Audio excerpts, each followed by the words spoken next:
Welcome to the My Creative Days podcast, where we will talk about all things DIY, home decor, decorating tips, and creating a beautiful home on a budget. I am hoping our time together will spark a creative idea, help you plan your next DIY, or inspire you to finally tackle that project you keep putting off. Grab your favorite cup of motivation and let's chat. Welcome back to the podcast. Today I am freezing. I'm recording this. It's February. It's finally February. I'm so excited for spring to get here. I just want the warmer weather. And I am not a warm weather, hot weather person at all. I would rather have it be chilly, but it's just been really, like this past week has been really, really cold. And so I've got heating blankets on me here in my office. I do have heat in my office. People always say, turn on the heat. It's on.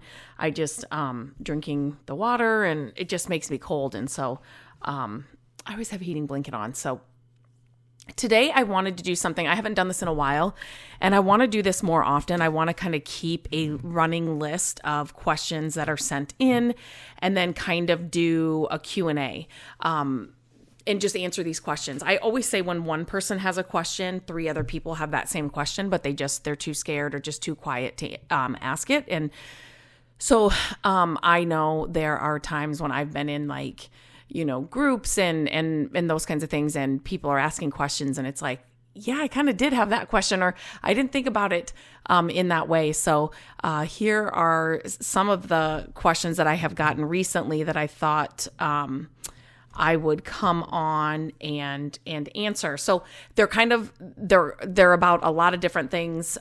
So some of them are, like I said, it's just, I've just been keeping a running list of the questions that I've gotten recently. So some are about like my Instagram shop.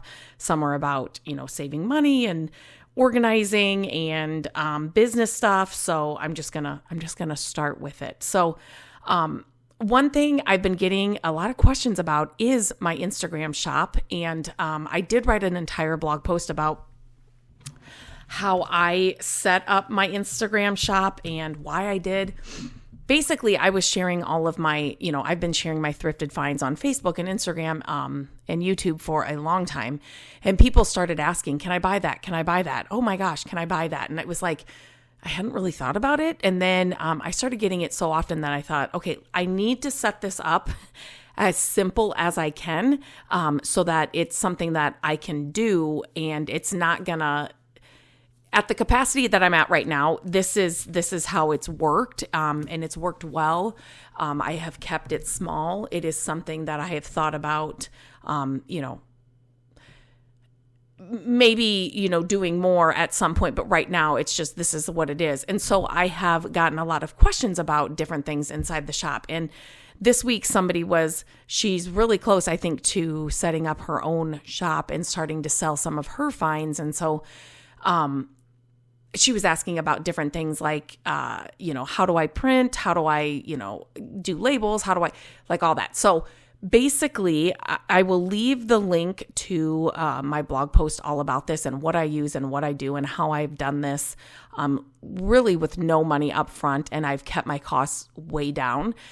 So I will leave a link to that blog post in the show notes so you can get more specific things. But I do use Pirate Ship for all of my shipping. I do print off the shipping labels here in my house.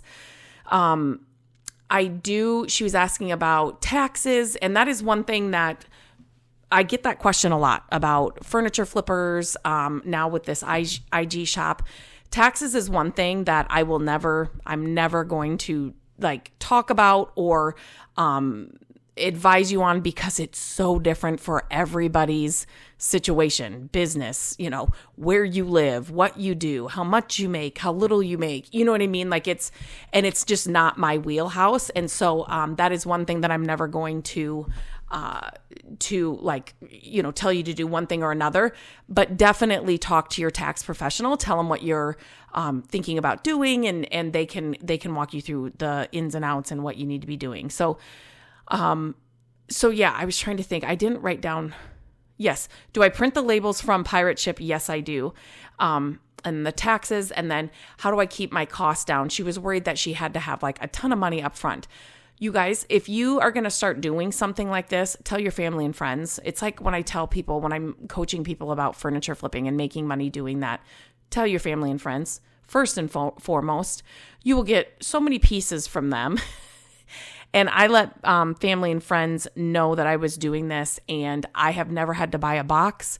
I just recently bought one roll of bubble wrap, but otherwise it's just all things that family and friends have been keeping, and I just kind of stockpile in a little area in our basement. That's another thing. I am somebody that's a lot of bit OCD, and I just did not want a shop to consume my home because I knew that would not be something that would be good for me. And so I couldn't have a room just full of boxes and like wrapping stuff and, shipping supplies. That just was not going to work in the house that we're in.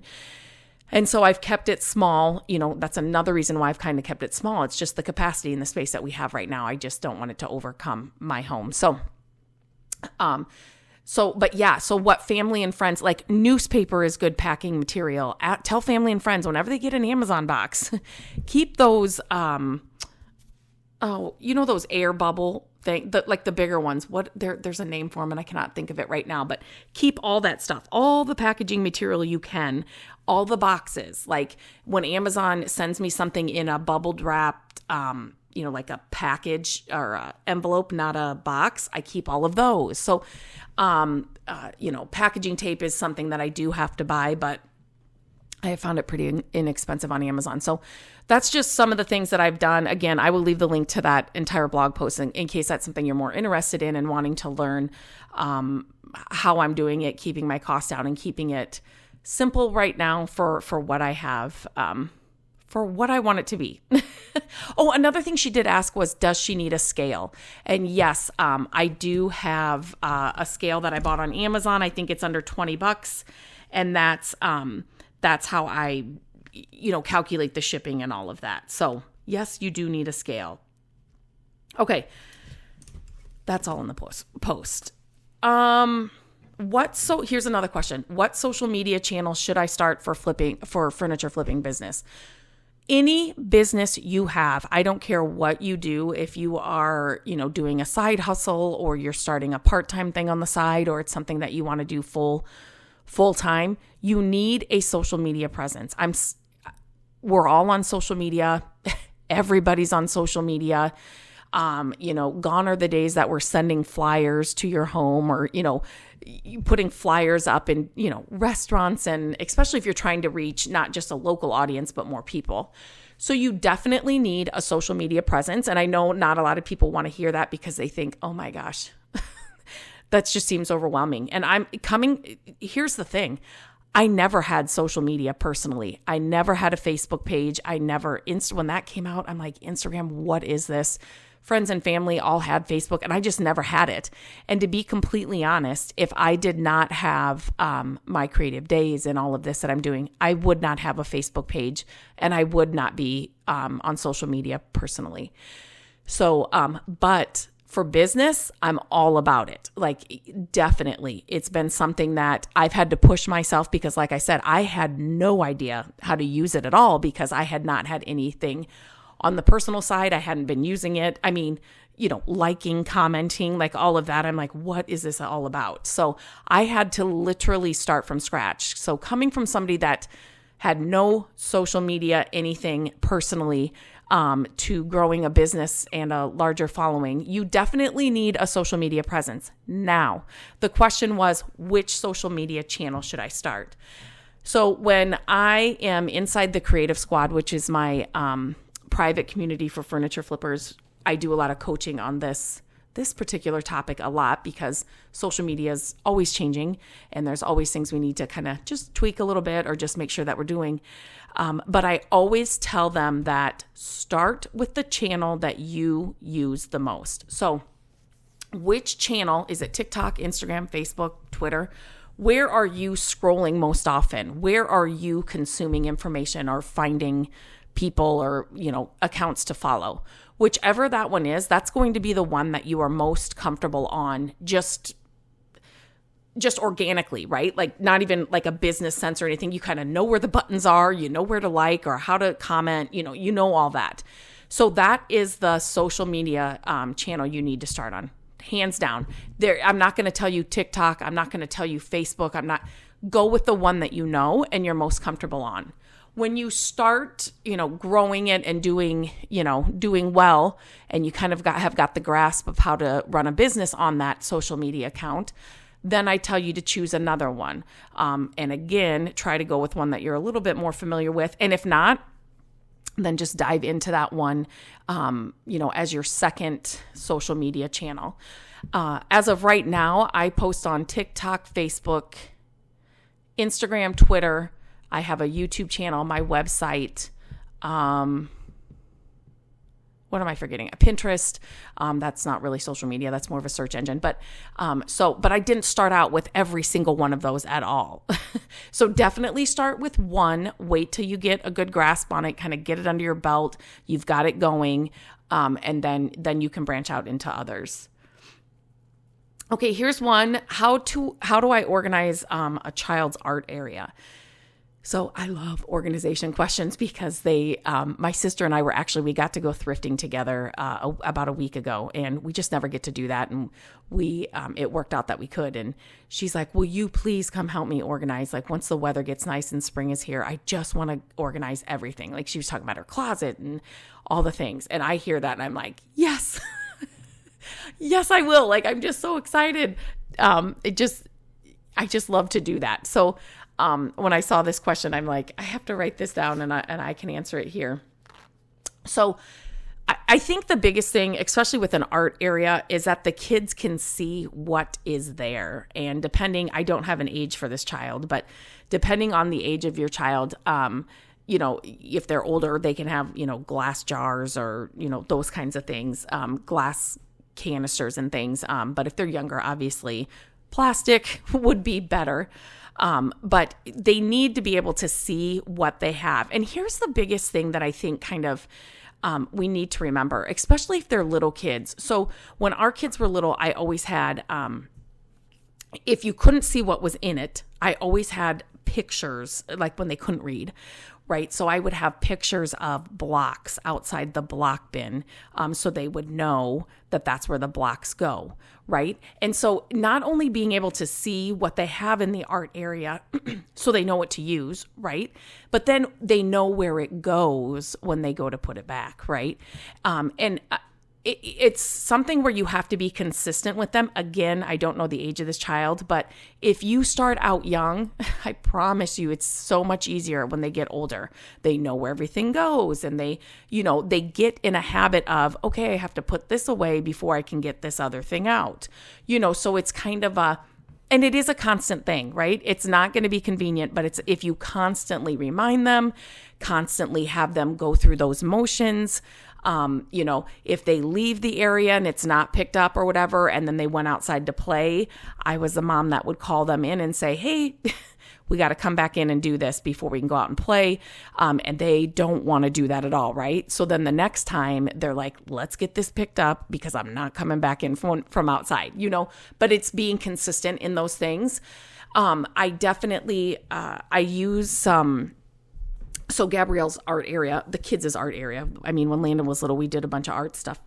But now she is she's so creative and she does some amazing work. But so I use hanging wall, like pocket wall systems, if that makes sense, where they hold different papers. So she's got her watercolor paper in there, and then there's like oil painting paper. I'm going to say this all wrong, but right. She's got different papers for different things that she's working on, but she can see each one of those things hanging on the wall. She can see each of it's like a wire here on the podcast. I just can't show you like I can like on Instagram, but it's a wire wall hanging system, and it's like it holds folders. I think they're called folder, whatever, but it's for paper, folders, books. You know what I mean?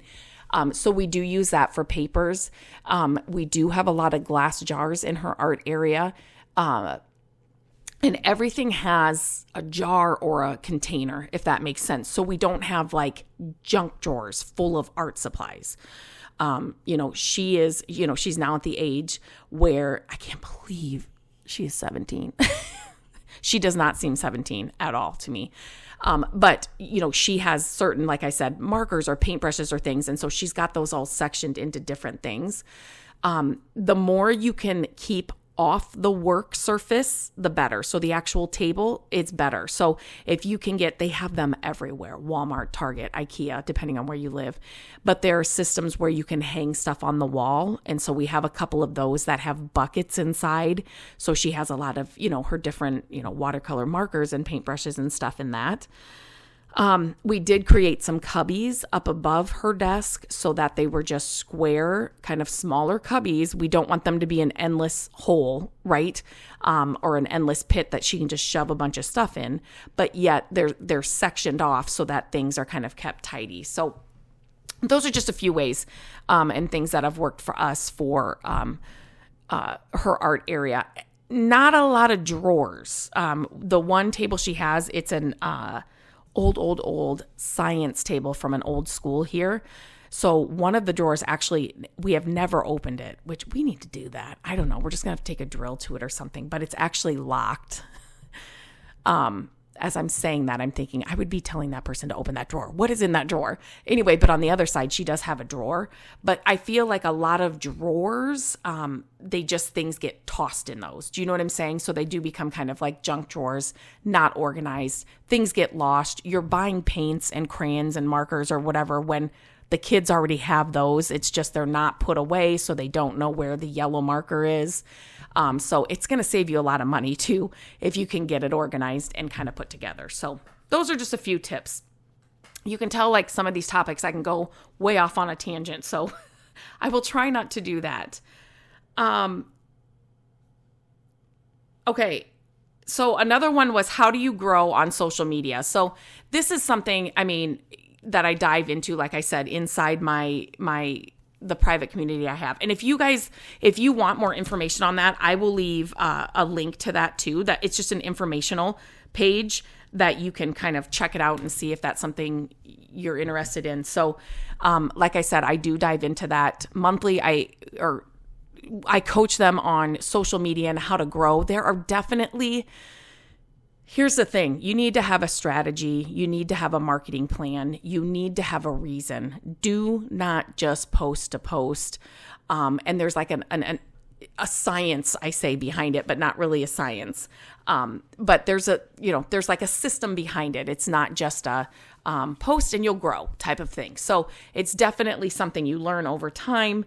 And what I can tell you right here in this podcast, without like, again, this is a whole this is like a whole section of the things that I coach on, but you need to have a strategy, number one. And you need to, here's the biggest thing that I think people get so lost behind. And so it's just, you're so worried about your numbers. But I'm telling you, the more important thing is that you have the right audience and that you're marketing or, showing up for the right audience.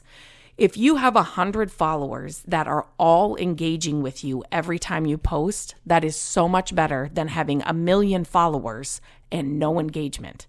So take it from me, you want to be growing the right audience, not just the numbers, it's the right audience, because in the long run, that is going to help your business tremendously. So just remember that. Just stay away from the numbers. It's almost like I wish people could cover up that number and just start looking at the people that are engaging and like liking what they're putting out and like really, and that's part of the strategy. So just don't worry about your numbers. Just make sure you're getting in front of the right people.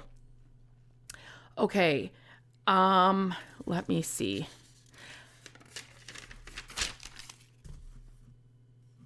I love this question. How do I get my husband on board? And this was somebody talking about, oh my gosh, was she talking about DIY projects or was she talking about,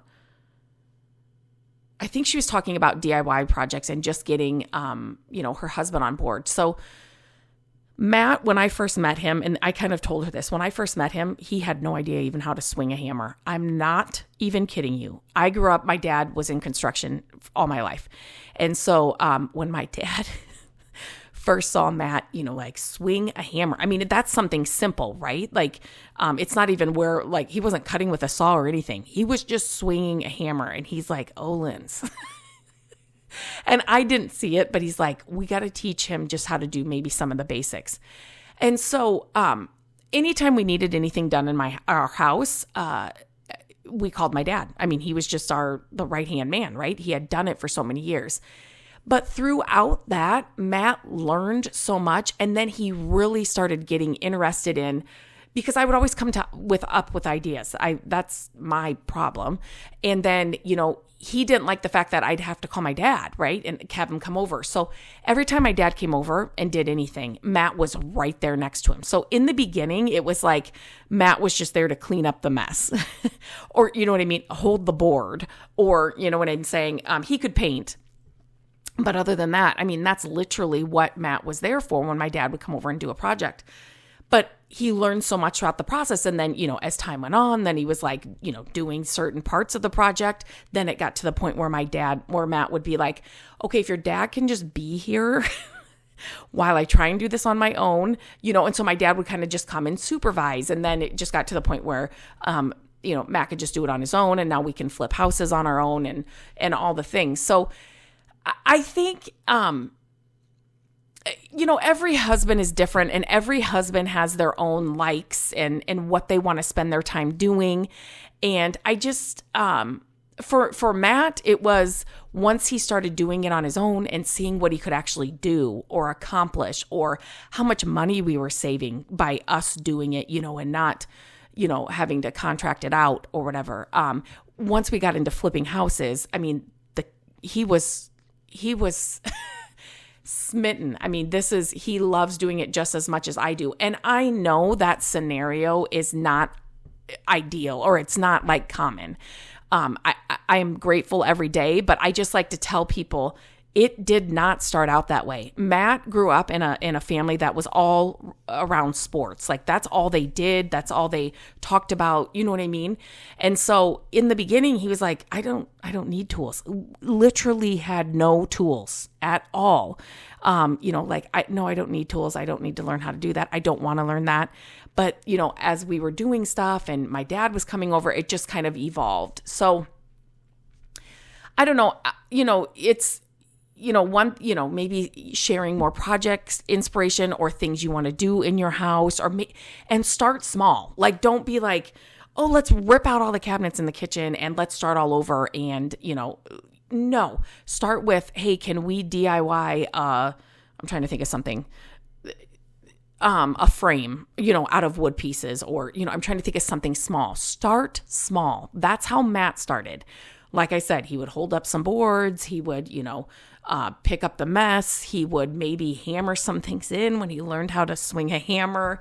But you know what I'm saying? Just start small, so then it's not overwhelming. If you start too in depth, or too, like a drawn out process or something, that he's not going to get an instant satisfaction, or within a couple hours you get to see the finished product, then I think then it just becomes overwhelming. And if they don't have any or don't have any want to be doing this anyway, then it's just going to become like, no, see, this is why I don't want to do it. So start small for sure. Okay. I think that's it. I'm getting close to 30 minutes here. I'm going to keep, like I said, a running list of the questions that I get. Please, I get them through email. I get them on Instagram, Facebook, YouTube, everywhere. So please send in your questions. I love answering. Like, this is one of my favorite ways to do a podcast, is answering the questions that you send in. So please, if you can send me 40 emails a week, all with questions that you have, just send them to Lindsay@mycreativedays.com, and I will see them. I will jot them down. Just like in this post or this podcast, I'm not giving any names or anything like that. I just love answering them. So keep them coming in. I will add those links that I talked about in the show notes of this podcast, so you can check them out if you want more information on that. But until next time, I hope I get a ton of questions, and then I can start doing this maybe on a monthly basis. That would be a lot of fun. Have a great day. Hello, friends. Thank you so much for listening to the podcast. I am grateful that you tune in every week and that you share the show with your family and friends. I love having creative chit chats with you, and my hope is that this podcast will inspire you to try a new project, start a DIY that you've been putting off, and decorate your home exactly how you want it. There are a few ways you can help us with the podcast. Follow the podcast so you don't miss an episode. And if you could take a few minutes to leave the podcast a review, that would help us so much. Again, thank you for being here, and I look forward to our chat next week. Bye-bye.